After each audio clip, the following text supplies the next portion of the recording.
Tā kā šis būs apskats par vienu no manām mīļākajām spēlēm, es izlaidīšu visas tās vietas, kas likties man nepieņemamas un aplamas, un teksta autoram Anžam par to salauzīšu abas kājas pēc tam, kad būšu sadedzinājis viņa auto.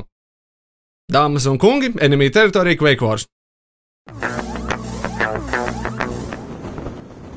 Quake Wars ir ID Software un Splash Damage kompānija veidots FPS, kurš spēles stila ziņā ir veicis diezgan savdabīgu atkāpi no klasiskajiem ID Software šūteriem. Spēle ir komanda FPS ar uzsvaru uz noteiktu misiju izpildīšanu, kartes kontrolēšanu un dažādiem transporta līdzekļiem. Lai arī spēles tematika ir fantastika, Quake Wars spēles stila ziņā vairāk atgādina realistisku FPS, kurā galvenais ir komandas sadarbība pūloties izpildīt misiju uzdevumus, nevis spēja izpildīt trīskāršo granātu un raķešu lēcienu šķērsām pāri visai kartei.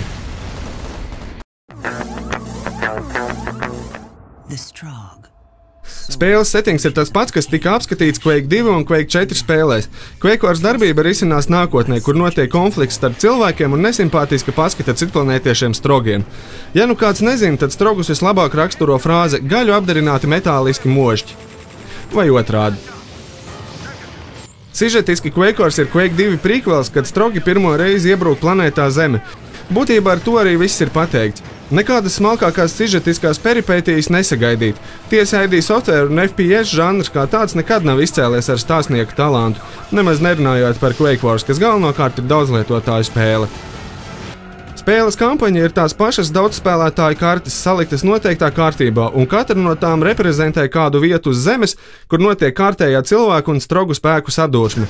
Te strogi mēģina saindēt ūdens sistēmas un zemiešiem tas jānovērš, uzspridzinot indējumu aparatūru. Te cilvēki ir nospēruši strogu slepenās tehnoloģijas, un citplanētiešiem tās jāuzspridzina, pirms cilvēki iemācās kosmosā ceļošanas mākslu un to, kā īpaši atbaidoši noraut sev rokas un pieskrūvēt to vietā par raķešmetējam. Tas viss rada nepieciešamo atmosfēru un kara notikumu fonu, kurā abas puses dažādos veidos cīkstās viena pret otru. Quake Wars ir veidots uz ID Tech 4 dzinēju, kuru noteikti pazīstat no spēlēm Doom 3 un Quake 4. Taču tā kā neviena no šīm spēlēm pārāk neaizrāvās ar plašām atvērtām lokācijām, Quake Wars ir aprīkots ar megatekstūras tehnoloģiju. Tas nozīmē, ka visas zemes karti klāja viena milzīga tekstūra. Nevar noliekt, ka kalna un lejas Quake Wars izskatās ļoti jauki, taču kopumā spēle nav pārāk grafiski iespaidīga, ja salīdzina to ar citiem 2007. gada smukulīšiem. Tiesa iespējams spēles autori rēķinājās ar pro spēlētāju auditoriju, kura tāpat visu beigās atslēdz, lai panāktu maksimālu spēles ātrdarbību. Mākslinieckā dizaina ziņā spēle ir grūti uzteikt, lai arī ir piestrādāts, lai radītu dažādus strogu un cilvēku tehnoloģiju izskatus, kopumā spēle atstāja diezgan blāvu iespaidu. Drīzāk to varētu dēvēt par funkcionāli garlaicīgu dizainu, kurš, kā tas FPS ir raksturīgi, fokusējas uz realistisku stilu. Tiesa, Quake Wars veidotāji nevarēja pārāk izpausties šajā jomā, jo viņiem bija jāseko 2. un 4. Quake radītajam dizainam. Līdz ar to var secināt, ka paši viņi vien ir vainīgi. Quake Wars galvenie veidotāji ir nevis ID Software, bet gan Splash Damage. Attiecīgi, Quake Wars spēles stila ziņā ir jāuzskata par Wolfenstein Enemy Territory netiešu turpinājumu. Tā ir otrā pasaules kara tematikas tīkla komandu spēle. Tā izcēlās ar dinamisku un ātru spēles stilu, vienlaikus esot realistiskas tēmas spēle. Tādā ziņā Quake Wars ir viss tas pats, tikai vairāk un bagātīgāk. Spēles pamatideja ir šāda. Uzbrukošajai komandai ir jāpieveic virkne misiju kartē pēc kārtas. Piemēram, jāuzspridzina tilts, tad jāpārved tam pāri konvojs, jāuzkako pretinieku aizsardzības sistēmu un tā tālāk. Aizsargiem turpretī jāaizkavē pretinieki pēc iespējas ilgāk, un pēc tam abas puses mainās lomām. Šāda pieeja spēlē ir uzteicama, jo misijām mainoties izmainās arī apkārtējā vide un kaujas apstākļi, kas novērš potenciālo stagnāciju. Piedāvājuma kartes ir plašas un pilnībā pieejamas neatkarīgi no pašreizējās misijas, kas ļauj spēlētājiem improvizēt un izpausties daudz un dažādos veidos. Tāpat kā Enemy Territory, Quake Wars ir uz klasu sistēmu bāzēts FPS. Katrai pusē ir pieejamas 5 diezgan tipiskas klases – kareivis, dakteris, inženieris, snaiperis un leitnants. Kareivis, kā jau īsts mačo, šauj, spridzina un spēj notriekt pretinieku kara tehniku.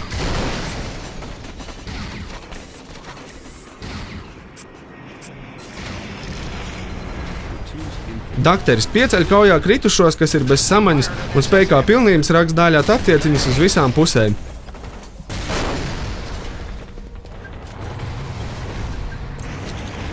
Inženieris ceļ dažādas aizsardzības sistēmas un pašaizsardzīgi labo savējo kara tehniku pretinieku uguņu vidū. Snaiperis šauj no attāluma vai maskējas par pretinieku, lai durtu mugurā.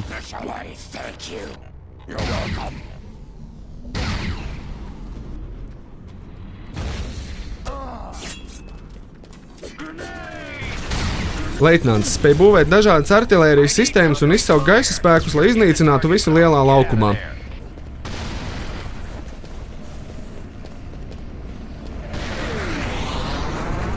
Katra klase ir bagātīgi aprīkota ar dažādām papildus spējām. Piemēram, snaiperi var uz neilgu laiku paralizēt pretinieku kara tehniku, kas padara spēli patīkamu bagātīgu. Interesanta pieeja ir tas, ka dažas misijas var izpildīt tikai noteikti klasu pārstāvi, piemēram, uzkakot pretinieku sistēmu var tikai snaiperis, vai uzspridzināt objektu spēj tikai karēvis. Tā ir laba ideja, jo neizbēgami liek variēt komandā esošo klasu tipus. Jo sevišķi gribētos uzteikt Quake Wars par pieredzes vākšanas sistēmu, kur apbalvo spēlētājs tieši par spēlēšanu komandā un uzdevumu pildīšanu, kas ir svarīgi savai klasei. Nevis vienkārši cenšanos savākt visvairāk fragus, lai būtu ar visgarāko krāniņu.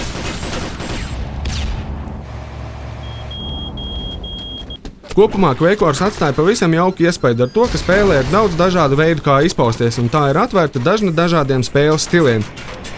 Taču to gribētos kritizēt par to, ka tā nav īpaši draudzīgi iesācējiem. Strogu klasu un ieroču nosaukumi ir komplicēti un apmulsinās ik katru. Tāpat, ja nepārzini karti un visas lietas, kas jādara, ir itin viegli apstulbt kaujas laukā. Rezultātā Quake Wars varētu būt atbiedējis diezgan daudz lietotājs, kuriem neintuitīvais ieroču un citu klasu instrumentu klāsts likās pārāk nesaprotams. Tāpat Quake Wars noteikti saērcināja visus klasiskā Quake stila spēļu cienītājus. Quake Wars noteikti nav Quake spēle, tas ir enemy teritorija ar lielākām kartēm, daudz kara tehniku un Quake pasaules tematiku. Attiecīgi nav nekāds brīnums, ka daudzi to kritizē saukājot par Battlefield ar citplanētiešiem. Quake Wars kā komanda FPS ir interesants un bagātīgs, klases un to stratēģiskās iespējas ir plašas.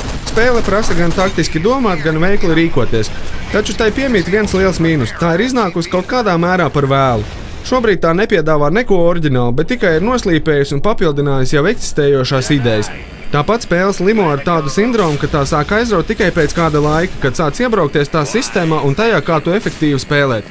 No vienas puses tas ir labi, jo tas liek pārvērtēt savu spēles stilu un piedāvā kaut ko savādāku kā ej un šauj.